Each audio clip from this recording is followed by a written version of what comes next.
ఈరోజు స్వాగతం మిత్రులారా. ఈరోజు వాయిదాలోనండి ఒక జంట కథ చూద్దాం.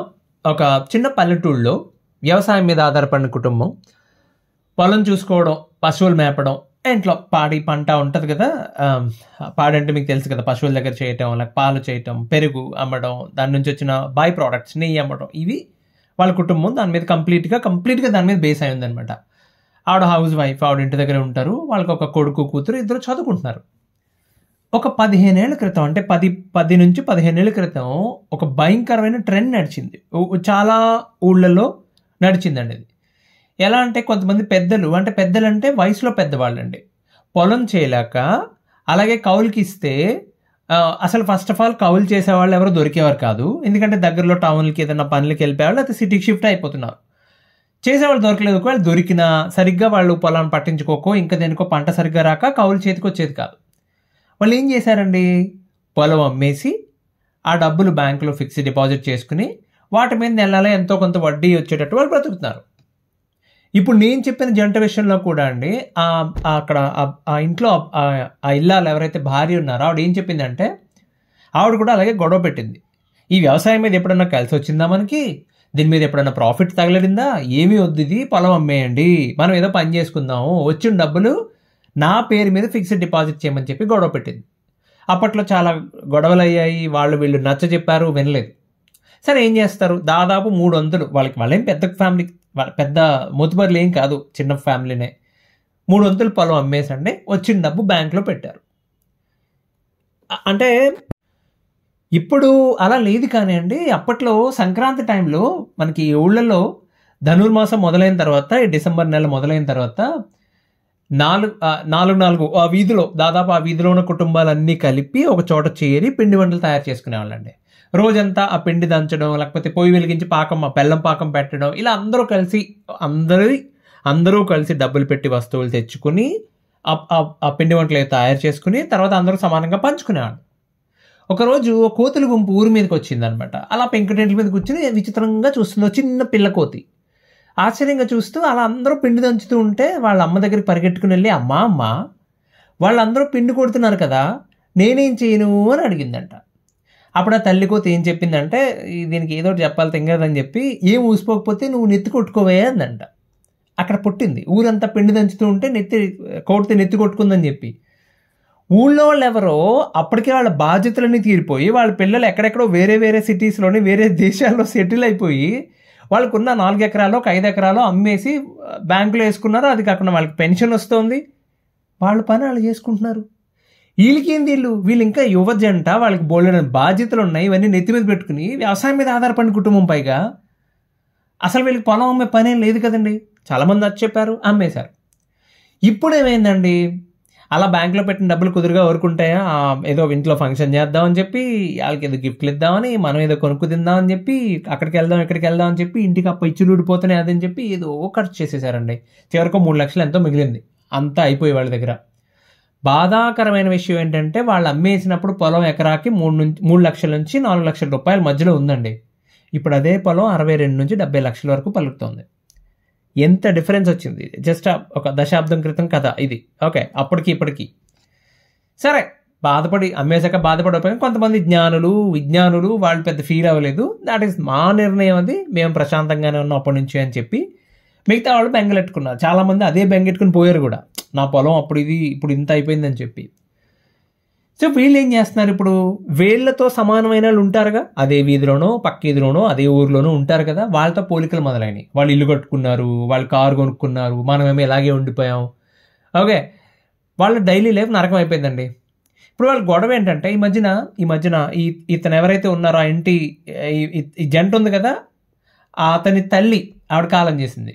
ఆ కార్యక్రమాలు అయ్యే వరకు ఆవిడ అయిపోయిన వెంటనే ఇవి పుట్టింటికి వెళ్ళిపోయింది, ఇంటి కోడళ్ళు.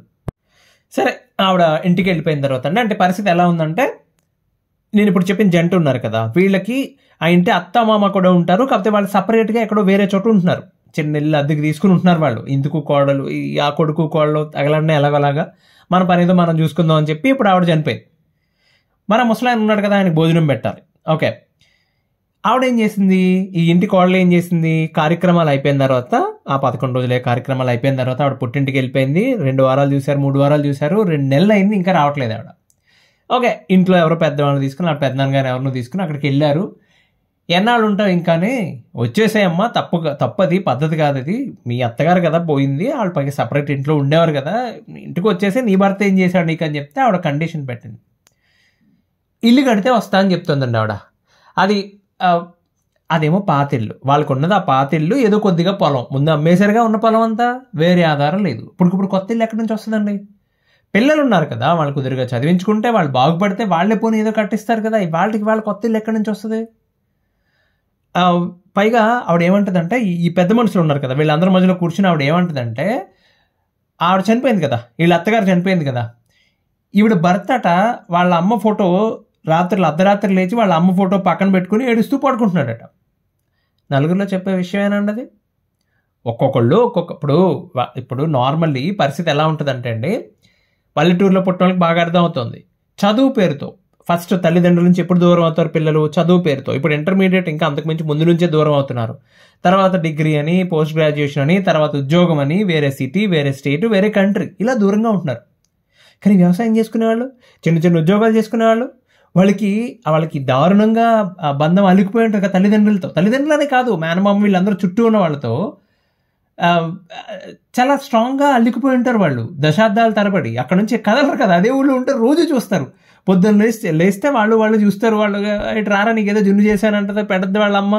ఆ ప్రేమ ఏదో ఉంటుందండి, కొంతమందికి వ్యక్తపరచడం తెలియదు, కొంతమంది అలా మౌనంగా ఏడుస్తారు. ఒక నెల టైం ఇవ్వమ్మా, 4 రోజులు టైం ఇవ్వి, ఆడే మానేస్తాడులే, మర్చిపోతాడులే అని చెప్తారు. ఇంకెంతకుమించి ఏం చెప్తారు? ఎప్పుడు ఎలా మాట్లాడాలో, ఎవరితో మాట్లాడాలో, ఏం చెప్పాలో ఏం చెప్పకూడదో తెలియకపోతే ఎట్లా అండి? ఇప్పుడు దశాబ్దం క్రితం పొలం అమ్మితే కానీ కుదరదని చెప్పి పీకల మీద కూర్చుంటే అప్పుడు కూర్చుంది ఆవిడ, గొడవ పెట్టింది ఆవిడ, పొలం అమ్మని చెప్పింది ఆవిడ. ఇప్పుడు కొత్త ఇల్లు అంటే ఎక్కడి నుంచి వస్తుందండి? ఇంకో గొడవ పెట్టింది ఆవిడ, అతని తండ్రికి నేను భోజనం పెట్టను, సరే పెట్టొద్దు, అక్కడ ఎవరో మనిషిని ఏర్పాటు చేద్దాం, అతనికి ఏదో రోజు ఇంత ఓ పూట పెడితే చాలండి, 2 పూట వాళ్ళే అడ్జస్ట్ అయి తింటారు. అది దిక్కుమాల కండిషన్స్ అన్నీ అండి. ఏమండి, మేము భోజనం పెట్టాం, మాకు కొత్త ఇల్లు కావాలి, కొత్త చీర కావాలి, ఓకే ఎనీవేస్. సో ఆ గొడవ అలా జరుగుతుంది, ఇంకా సాల్వ్ అవ్వలేదండి. పోనీ ఆవిడ అలా మాట్లాడుతోంది కదా, ఈయనేమన్నా సౌమ్యునే అంటే ఈయన కోపం, విపరీతమైన కోపం మనిషికి అనమాట.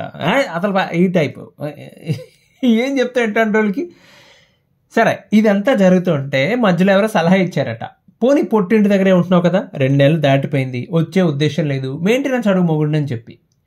వీళ్ళకి ఏంటంటే అండి, సినిమాల్లో లేకపోతే ఆ యూట్యూబ్లో, సోషల్ మీడియాలో, పేపర్లో న్యూస్ చూస్తూ ఉంటారు. భర్త నుంచి 3 కోట్ల రూపాయల భరణం కావాలని చెప్పి అడిగిన భార్య, ఓకే, ఆ న్యూస్ అన్నీ చూస్తారు. వాళ్ళకి ఇస్తారండి. వాళ్ళు బిజినెస్లు చేసుకునేవాళ్ళు, అవతల పక్క వాళ్ళు ఇవతల పక్క వాళ్ళు పెద్ద పెద్ద వ్యాపారాలు ఉన్నాయి, వ్యాపారంలో షేర్స్ ఉన్నాయి, వాళ్ళకి ఇంత ప్రాఫిట్ ఉంది, నేను పుట్టిన నుంచి ఇంత తీసుకొచ్చానని చెప్పి ఏదో ఉంటుంది, వాళ్ళకి ఇస్తారు. 3 కోట్లు 10 కోట్లు 250 కోట్లు. మొన్న మధ్యన ఒక డీల్ జరిగింది, ఎవరిదో పెద్ద ఫ్యామిలీది, 250 కోట్లు జరుగుతుంది. మీకు ఎందుకు ఇస్తారమ్మా? జలుబు చేసిన మొసల్లాగా మొహం పెట్టుకుని మీకు ఎందుకు ఇస్తారు అసలు? అన్ని కోట్లు ఎక్కడి నుంచి ఇస్తారు? పాసిబిలిటీస్ ఏంటి అసలు? నాకు అర్థం కాక అడుగుతా. ఆలోచించొద్దా? బుర్ర ఉండొద్దా మీకన్నా? ఎవరో ఏదో చెప్తే మెయింటెనెన్స్ ఎలా ఇస్తారు అసలు? చెప్పండి మీరు. ఇప్పుడు అవి వైట్ కాలర్, అదే వీళ్ళకి అర్థం కావట్లేదండి. వీళ్ళు అందరూ ఒకలా ఉండరు. పల్లెటూళ్ళ వ్యవహారాలు ఎలా ఉంటాయి? 4 రోజులు చూస్తారండి. ఇప్పుడు మీ ఆయన, ఇప్పుడు ఈయన ఉన్నాడు కదా, నా మెరకెదికి వెళ్ళి కూర్చుంటే ఎవరో ఒకరిని తెచ్చుకుని ఇంట్లో పెట్టుకుంటే అయిపోయింది అక్కడ. ఆ తర్వాత మెయింటెనెన్స్ అవ్వరు, అనుభవం అంటాడు. నువ్వు రావద్దు, అసలు పుట్టింటికి రావద్దు, నీకు మెయింటెనెన్స్ ఇవ్వను, కోర్టుకు పో అంటాడు. కోర్టుకి వెళ్ళి దెబ్బలాడేటంత డబ్బులు కానీ, ధైర్యం కానీ, సహనం కానీ ఇద్దరికీ లేవు. ఏం చేస్తారు ఇప్పుడు? వీళ్ళ విషయంలో ఇద్దరిదే తప్పు ఉందండి, ఇద్దరిదే తప్పు ఉంది. పొలం ఆవిడ అమ్మంటే ఈయన అమ్మేడిదే. ఆ రోజు నాడే బుద్ధి చెప్పుంటే సరిపోయేది. ఈయన తేడానే ఖచ్చితంగా. ఆ రోజున నువ్వు ఏదంటే అదే అని చెప్పి వాళ్ళు నువ్వు అన్నది కాదంటే ఎట్లా? నచ్చ చెప్పగలగాలి కదా, మీరు మాట్లాడుకుని నచ్చ చెప్పగలగాలి. అంటే నేను అనేది మధ్యలో పిల్లలు అన్యాయం అయిపోతారు కదా అన్న. అందులో ఆ పిల్లవాడు ఆడు చదువుకుంటున్నాడు, వాడికి ఎంత అవమానం, వాడు ఇంజనీరింగ్ చదువుకునే కుర్రాడు, వాడికి ఎంత అవమానం అండి అసలు. ఆ కుర్రాడికి ఎంత ఇబ్బంది పడతాడు వీళ్ళ అమ్మ నాన్న ఇలా దెబ్బలాడుకుంటుంటే. వాడి జీవితం మీద ప్రభావం ఉండకుండా ఉంటుందా? రేపు వాడు పెళ్లి చేసుకున్నాక కొడుకు పెళ్లి చేసుకున్న టైంకి మీకేంటి రోగం, ఈ పిచ్చేంటి? కొత్త ఇల్లు కావాలి, చింతపండు కావాలి, ఏంది గోల? ఒక ఇంట్లో తగలటప్పుడు మాట్లాడుకోండి అవన్నీ. వీళ్ళ గురించి చూసాం కదా, అదే ఊళ్ళో ఇంకో జంట, ఓకే, వాళ్ళ పరిస్థితి ఏంటంటే అండి, అందులో తేడా క్యాండిడేట్ ప్రతి ఇంట్లోనే ఎవరొకరు ఉంటారండి. ఆ తేడా క్యాండిడేట్ ఎవరంటే అబ్బాయి తండ్రి. ఆయన అంటే బేజశాలకి ఇదేంటి ఓవర్ యాక్షన్ చేస్తుంటారే బడాయి, బాగా బడాయి బసవయ్య టైప్ అనమాట. ఆయన ఊళ్ళో కూర్చుని ఖాళీగా కూర్చుని 3 పూట్ల భోజనం చేసి ఊసిపోక పేకాట ఆడి వాళ్ళకిచ్చి వీళ్ళకిచ్చి వాళ్ళ తరపున పెట్టి వీళ్ళ తరపున పెట్టి ఎక్కడెక్కడో సంతకాలు పెట్టేసి వచ్చాడండి ఆయన. తర్వాత అవతల పక్క వాళ్ళు వచ్చారు, అప్పులు అన్నారు, అది వడ్డీలు తేలి వీళ్ళ ఆస్తి చాలా వరకు పోయింది. దారుణమైన విషయం ఏంటంటే 3 ఏళ్ల గ్యాప్లో ఇదే సంఘటన 2 సార్లు జరిగింది. మొదట తెలిసిన తర్వాత ఆయన ఎప్పటి నుంచో అప్పులు చేస్తున్నాడు, వడ్డీ కట్టట్లేదు, అయిపోయింది, సెటిల్ చేశారు, పొలం అమ్మేసి అప్పులు తీర్చారు. ఇదే సంఘటన మళ్ళీ 3 ఏళ్ల తర్వాత మళ్ళీ రిపీట్ అయింది. మళ్ళీ పెట్టాడు ఆయన, మళ్ళీ అప్పు చేశాడు, ఎక్కడో కంట్రోల్ చేయలేకపోయారు అనమాట అతన్ని. సో బ్రహ్మాండంగా చక్కగా పచ్చగా ఉండే ఒక కుటుంబం ఆర్థికంగా చాలా ఇబ్బందులు పడింది ఒక వ్యక్తి తింగరతనం వల్ల. మరి ఆ ఇంటి కోడలు ఉంది కదా, ఆవిడ పుట్టిన నుంచి తెచ్చుకున్న ఆ కాస్త పొలం తప్ప మిగతాదంతా పోయింది. ఆవిడ ఇవ్వనని చెప్పింది. మీరు ఏం చేసుకుంటారో చేసుకోండి, నేను మాత్రం నా పొలం ఇవ్వను, నా పేరు మీద ఉంది, నేను ఇవ్వనని చెప్పింది. కరెక్ట్, అది అబ్సల్యూట్లీ కరెక్ట్. అది ఆవిడ ఇవ్వాల్సిన అవసరం లేదు, ఇవ్వకూడదు కూడా. వాళ్ళ జీవితం ఏమైపోద్దండి, అన్యాయం అయిపోద్ది కదా. ఆవిడ ఏమని ఉండొచ్చు అప్పుడు, గొడవ పెడితే ఆవిడ పెట్టాలి ఏమని, నాకేం చెప్పి పెళ్లి చేశారు, ఏం చెప్పి ఇక్కడికి తీసుకొచ్చారు, రైట్, ఇప్పుడు మీరు మిగిల్చింది ఏంటి, పెడితే ఆవిడ పెట్టాలి, ఆవిడకుంది హక్కు. ఆవిడ ఏం చేసిందండి, నేను కాపురం చేయను, పుట్టింటికి వెళ్ళిపోతాను, ఇలా ఏం చెప్పలేదే. పైగా ఆవిడ ఏముంది, మొన్నటిదాకా మన కమతం ఏంటి, మన మోతిబరి రైతులు, మన కులం ఏంటి, ఎవరన్నా అంటారేమో అని కానీ అన్నీ పక్కన పెట్టేసి ఊళ్ళో వాళ్ళ గురించి నువ్వు పక్కన వదిలేవా అని చెప్పి ఒక చిన్న కిరాణా కొట్టు పెట్టమని సలహా ఇచ్చిందండి వాళ్ళ ఆయనకి. ఆయన చక్కగా కిరాణా కొట్టు పెట్టుకున్నాడు. ఆ తర్వాత భార్యాభర్త ఇద్దరు కష్టపడి, ఓకే, అంటే బాగుపడాలంటే మిగతా వాళ్ళకంటే భిన్నంగా ఏదో చేయాలి కదా. ఫస్ట్లో విమర్శించారు, ఏంటి మీరు మొన్నటిదాకా ఇంత బ్రహ్మాండంగా బతికిన వాళ్ళు చిన్న కిరాణా కొట్టేది ఇదేంది అని చెప్పి వాళ్ళు పట్టించుకోలేదు ఎవరిని, ఊరుకున్నారు అంతే. ఇప్పుడు మనకంటే ఇక్కడ ఇన్స్టామార్ట్లని సిటీస్లో వచ్చేసాయి కదా, పల్లెటూళ్ళలో ఇల్లు కదలటం కొంచెం ఇబ్బంది అయిన వాళ్ళు వీళ్ళందరూ ఉంటారు. ఓకే, ఇంట్లో మగవాళ్ళే పొలం వెళ్ళిపోతారు, టక్కన ఏదో ఒక సరుకు కావాలి, ఎట్లా వాట్సాప్లో లిస్ట్ పంపిస్తాం, ఆవిడ కట్టేయడం, ఆయన ఇంటికి డెలివరీ చేసాడు చక్కగా. ఓకే, సో లేదు కాదు అన్న పదాలు ఉండవండి. మీరు ఏదన్నా అడగండి సరుకు, అక్కడ లేకపోతే సాయంత్రానికల్లా తెప్పించేస్తారు, దగ్గరలో టౌన్కి పంపించే ఎవరొకరిని తెప్పించేస్తారు. ఓకే, ఆ ఊళ్ళో ఖచ్చితంగా 4-5 రిక్వెస్ట్లు వస్తాయి కదా, అవన్నీ కలిపి సాయంత్రం ఆయన చిన్న మోపెడ్ ఉంటుంది, దాని మీద వెళ్ళిపోవడం, పట్టుకొచ్చేయడం, సాయంత్రం కల్లా ఇచ్చేయడం. సో ద కన్సిస్టెన్సీ మెయింటైన్ చేశారు ఎట్లాగే వాళ్ళు. ఓకే, ఇవాళ అన్ననాడు మరి ఇల్లు కట్టుకున్నారు, చక్కగా పిల్లల్ని హ్యాపీగా చదివించుకుంటున్నారు, బోలెడంత గౌరవాన్ని సంపాదించుకున్నారు. ఎవరేదో అనుకుంటారని వాళ్ళేం పట్టించుకోలేదండి. వాళ్ళ జీవితానికి ఒక సంతృప్తి ఉండాలి కదా. నేను చెప్పేది సింపుల్ అండి, నేను చెప్పేదే కాదు, మీరు మీ చుట్టూ సమాజాన్ని కూడా గమనిస్తే ఒక కుటుంబం బాగుపడాలన్నా, అది పాతాళానికి పడిపోవాలన్నా 99% అది ఆడవాళ్ళ మీద ఆధారపడి ఉంటుంది. చాలామంది కనిపిస్తారు చూడండి కావాలితే. ఇప్పుడు అప్పటి వరకు బాధ్యతలు, సంపాదన, దాచుకోవడం, సేవింగ్స్ ఏమీ లేకుండా గాలికి తిరుగుతూ ఉండేవాళ్ళు ఆల్ ఆఫ్ ఎ సడన్ మారిపోతూ ఉంటారు, రైట్. మగవాళ్ళ గురించి మాట్లాడుతున్నాం. అరే కష్టం వచ్చినప్పుడు అరే బాబు టెన్షన్ పడకరా, అన్నీ సాల్వ్ అవుతాయి, అటు కాదు ఇటు వెళ్ళే ప్రయత్నం చేయని చెప్పి ఒక తోడు, ఒక ధైర్యం, ఒక మంచి మాట చెప్పేవాళ్ళు, ఏం పర్లేదు విల్ డీల్ విత్ ఇట్ అని చెప్పగలిగే వాళ్ళు ఉండాలండి, అంతే. అలా చెప్పినప్పుడు ఎవడు ఎలాంటి పనన్నా చేయగలుగుతాడు, ఎంత కష్టాన్నైనా ఎదుర్కోగలుగుతారు. ఓకే, అది అలా చెప్పగలిగేది ఎవరండి, భార్య అనే పదార్థం. అదే ఆ పదార్థం తేడా అనుకోండి, అప్పుడు వృధా అంటే తేడా అంటే వృధా ఖర్చులు చేస్తారు, డబ్బులు అంటే లెక్కలేదు, పిల్లల్ని సరిగ్గా పెంచడం చేత కావట్లేదు, వాళ్ళకి సహనం లేదు, ఏ పని నేర్చుకుని చేద్దామని లేదు, అదే వంట, అదే పిచ్చి వంట, ఏ రుచి లేకుండా భయంకరంగా అదే చేసి పెడుతున్నారు, ఏమవుద్దండి, అంతే. బయట రుచులకు అలవాటు పడతారు. భోజనం గురించి చెప్తున్నాను సుమి. ఇంకా వాళ్ళు మార్చలేరండి, నేను అదే చెప్తా. ఏ కుటుంబంలో అన్నా ఆడవాళ్ళ తేడా అయితే మార్చడం బాబోయ్ చాలా కష్టం, మగవాళ్ళ తేడా అయితే చాలా ఈజీగా మార్చుకోవచ్చు. ఇట్ ఆల్ డిపెండ్స్ ఆన్ ఆ భార్య అనే ఆవిడ మీద ఉంటుంది. ఇంకో వాయిదాలో మళ్ళీ కలుద్దామండి. అంతవరకు సెలవు, ధన్యవాదాలు.